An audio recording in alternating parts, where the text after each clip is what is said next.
29 जून 2016 एक 6 साल की बच्ची जॉर्जिया की बिजी सड़कों पर आती है और बेवजह खड़ी हो जाती है। वहां से गुजरते हजारों लोगों में से कई लोग ये देखकर रुकते हैं और पूछते भी हैं कि तुम्हारा नाम क्या है, एज कितनी है, या तुम कहीं खो तो नहीं गई। इनफैक्ट कई लोग डेडिकेटली उसकी मदद करने की कोशिश भी करते। बट अब थोड़ी देर बाद वो बच्ची दोबारा वहीं पे आती है, लेकिन इस बार कुछ इस तरह।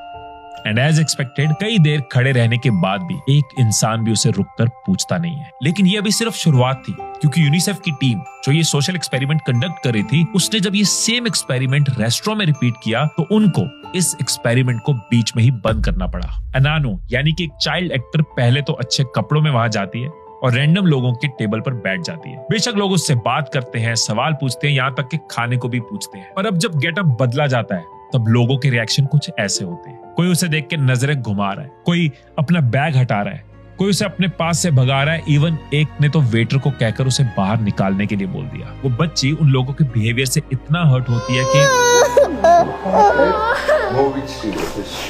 यूनिसेफ ने ये सोशल एक्सपेरिमेंट तो होमलेस चाइल्ड अवेयरनेस के लिए किया था, लेकिन कहीं ना कहीं हमें यह सिखा गया कि कैसे हम सिर्फ अपनी आंखों के बेस पर दूसरों को कंप्लीटली जज कर लेते हैं। कोई अगर आपको अच्छे से पूछ नहीं रहा, आपको अच्छे से सर्व नहीं कर रहा, तो जरूरी नहीं है कि वो रूड हो सकता है वो अपनी लाइफ में कोई बैटल लड़ रहा हो। कोई आपको कंजूस दिख रहा है, 1 लीटर पेट्रोल डला दोगी, छोड़ दूंगा। हो सकता है उसने बचपन में बहुत गरीबी देखी हो। पैसों की तंगी देखकर पला बढ़ा। कोई आपको बहुत खुश दिख रहा है, जरूरी नहीं है कि वो अंदर से खुशी हो। हम सब अपनी आंखों के बेस पर ना दूसरों को जज कर लेते हैं।